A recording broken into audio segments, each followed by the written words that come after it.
Everybody. तो आज की वीडियो में हम सीखने वाले कि हम स्ट्रिंग मैनिपुलेशन कैसे करते हैं। ये 2 वीडियो की सीरीज़ है जिसमें हम पहले पार्ट में आज सीखेंगे कि कॉन्कैटिनेशन एंड इंटरपोलेशन क्या होता है। तो सबसे पहले अगर किन्हें मैनिपुलेशन का मतलब नहीं पता तो स्ट्रिंग मैनिपुलेशन होता है कि जब कोई हमारे पास कोई डाटा में एक वेरिएबल है जिसमें कोई हमने स्ट्रिंग ली है, तो अगर आप उसे किस तरीके से चेंज करना चाहते हो तो उसके इसी तरीके होते हैं स्ट्रिंग मैनिपुलेशन से। एंड वो बहुत सारे होते हैं, इसलिए हम इसे 2 वीडियोस में देखेंगे। आज की वीडियो में जो हम देखने वाले हैं वो हम डायरेक्ट शुरू करते हैं। तो सबसे पहले हम 2 वेरिएबल बनाते हैं, एक फर्स्ट नेम एंड दूसरा हम बनाएंगे लास्ट नेम। ओके, तो ये हो गई हमारी 2 स्ट्रिंग्स। अब अगर समझिए कि मुझे इन्हें जॉइन करना है ताकि जो मेरा पूरा नाम है वो एक साथ लिख के दिखाई दे, तो उसे हम कैसे करेंगे। हम ऐसा कर सकते हैं कि हम एक न्यू वेरिएबल बना दें जिसमें हम पूरा नाम लिख सकते हैं। लेकिन अब अगर समझिए कोई यूज़र ने इनपुट डाला तो थोड़ी ये काम करेगा, आपको कैसे पता कि उसका फुल नेम क्या रहेगा। तो फिर यहाँ पे यूज़ आता है कॉन्कैटिनेशन का एंड इंटरपोलेशन का। इन दोनों का यूज़ एक ही होता है कि हम हमारे स्ट्रिंग्स को अटैच कर सकते हैं, लेकिन दोनों के तरीके अलग होते हैं।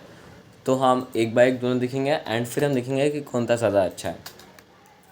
तो कॉन्कैटिनेशन का मतलब होता है कि जब हम प्लस साइन यूज़ करते हैं एंड उसकी मदद से हम ऐड करते हैं। तो वो कैसे करते हैं, देखिए हम लिखेंगे string full name is equals to. अब अगर समझिए कि अभी आपके पास कोई 2 और स्ट्रिंग है, हम वेरिएबल्स बाद में देखते हैं। समझिए ये 2 अलग स्ट्रिंग्स हमने से ले रखे जीत एंड फिर हम करना एक प्लस की साइन, फिर हम कर देंगे जैन एंड कुछ इस तरह से। और अब हम करते हैं इसे प्रिंट। तो ये जो फुल नेम वाला जो वेरिएबल है इसमें ये दोनों वैल्यूज़ ऐड होके एक हो जाएगी।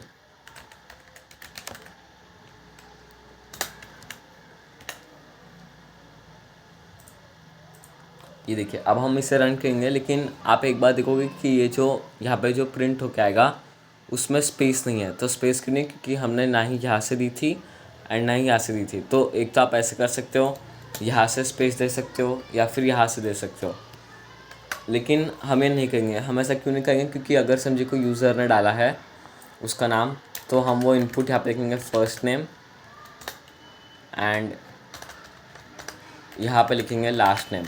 तो अब यहाँ पे तो कोई जगह बची नहीं स्पेस डालने के लिए, तो अब क्या करें। तो हम करने वाले कि यहाँ पे प्लस की साइन के बाद हम एक डबल कोलन डालेंगे, उसमें हम एक स्पेस छोड़ेंगे एंड फिर वापस से प्लस कर देंगे। तो इस तरह से भी हम प्लस कर सकते हैं। आप जितने चाहे उतने प्लस आप डाल सकते हैं, लेकिन बस एक चीज़ ध्यान में रखना है कि आप सिर्फ स्ट्रिंग को स्ट्रिंग से ही प्लस कर सकते हैं। इसमें अगर हम इन डाल देंगे तो एरर आ जाएगा। अब हम करके देखते हैं इसको रन। तो अब यहाँ पर बीच में एक स्पेस आ जानी चाहिए। देखिए कुछ इस तरह से आ गई। ये हमने वेरिएबल की मदद से किया। हम डायरेक्ट भी इसे यहाँ से कर सकते थे, फर्स्ट नेम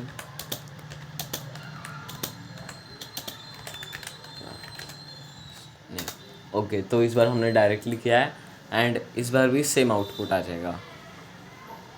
ओके, तो ये था कॉन्कैटिनेशन, बहुत ईजी है। लेकिन अब कभी कभी ऐसा होगा कि आपकी जो स्ट्रिंग है जो आपको प्रिंट करानी है वो लाइन बहुत बड़ी रहेगी एंड उसके बीच में आपको बहुत बार डबल कोलन के बीच में टेक्स्ट भी डालना पड़ेगा। जिसकी मैं एक एग्जांपल बताता हूँ।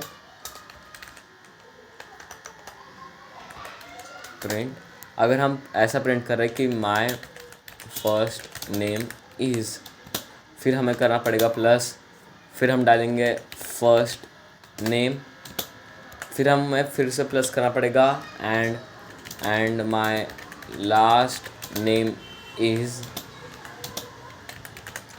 तो देखिए ये करना थोड़ा सा हार्ड हो जाता है, और जब आप इससे भी बड़े अगर आप और बड़े प्रिंट स्टेटमेंट्स लेते हो तो ये और हार्ड होता जाएगा।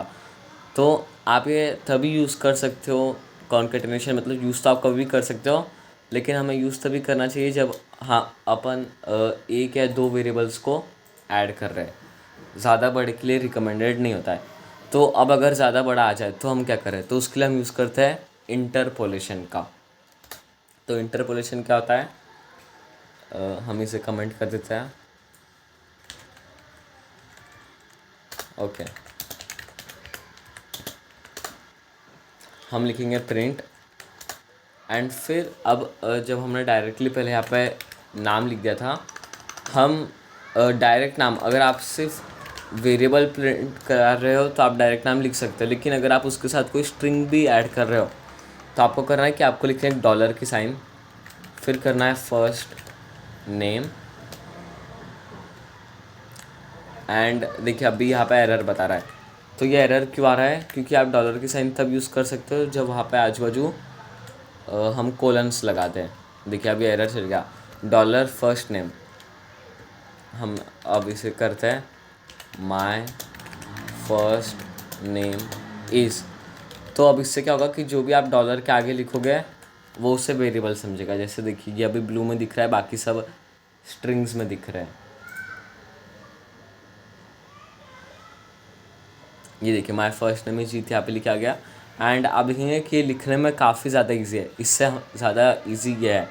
इसमें हमने क्या किया, पहले एक स्ट्रिंग बनाई। देखिए पहले आपको एक स्ट्रिंग बना लेनी है एंड फिर लिखना है my last name is. And जब भी कोई वेरिएबल आता है तो आपको सिर्फ डॉलर दे देना है, डॉलर लास्ट नेम, एंड हो गया। ये इतना सिंपल है।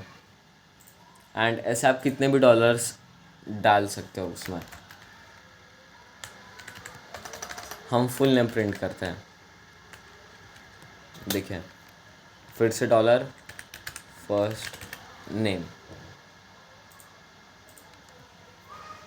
तो ये हो गया हमारा इंटरपोलेशन। एंड इंटरपोलेशन में और एक चीज़ होती है कि जो हम अगले वीडियो में देखने वाले हैं कि हम स्ट्रिंग्स को कैसे मैनिपुलेट करते हैं। समझिए अब मुझे चाहिए कि जो फर्स्ट नेम है उसकी लेंथ क्या है। लेंथ मैंने आपको लिस्ट्स में बताया था। तो स्ट्रिंग में लेंथ होती है कि उसके अंदर कितने हमने अल्फ़ाबेट्स डाल रखे, कोलन्स नहीं, सिर्फ अल्फ़ाबेट्स। तो इसमें 4 है और इसमें भी 4 है, तो उसे कहते हैं लेंथ। तो हम करते हैं my first name length is.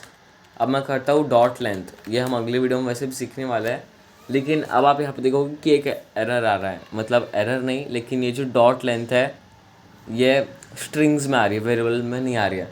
तो जब भी आप डॉलर यूज़ करते हो एंड आप कुछ डॉट यूज़ करने वाले हो तो फिर हमें वहाँ पे कर्ली ब्रैकेट का यूज़ करना पड़ता है, जिससे कि डॉलर समझ सके कि कहाँ तक एक वेरिएबल है। तो देखिए अभी यहाँ से हट गया है। अब हम करके देखते हैं इसे रन। एंड अब आप यहाँ पे देखोगे कि यहाँ पे इसकी लेंथ प्रिंट होकर आ गई है, my first name length is 4। And इसी तरह देखिए जैसे हमने यहाँ पे $2 यूज़ किया। अब हम देखते हैं कि अब अगर हम इसे ब्रैकेट में डाल देंगे तो देखिए अब भी यहाँ पे एरर आ रहा है। तो यहाँ पे एरर क्यों आ रहा है?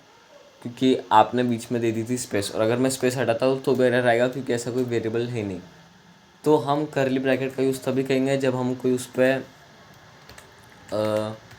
ये कर रहे हैं जिसकी लेंथ निकाल रहे हैं या कुछ हम उसको मैनिपुलेट कर रहे हैं, तभी हम कर्ली ब्रैकेट का यूज़ करेंगे। तो यही था गाइस, कॉन्कैटिनेशन एंड इंटरपोलेशन। बहुत सिंपल है, लेकिन ये बाद में बहुत काम आता है। जब अगर आप यूज़र से उसका फर्स्ट नेम लास्ट नेम ले रहे हो, उसे ऐड करने के लिए काम में आता है। एंड लेंथ बहुत अलग अलग चीज़ों में ये हमारे काम आने वाला है। तो आज की वीडियो में इतना ही।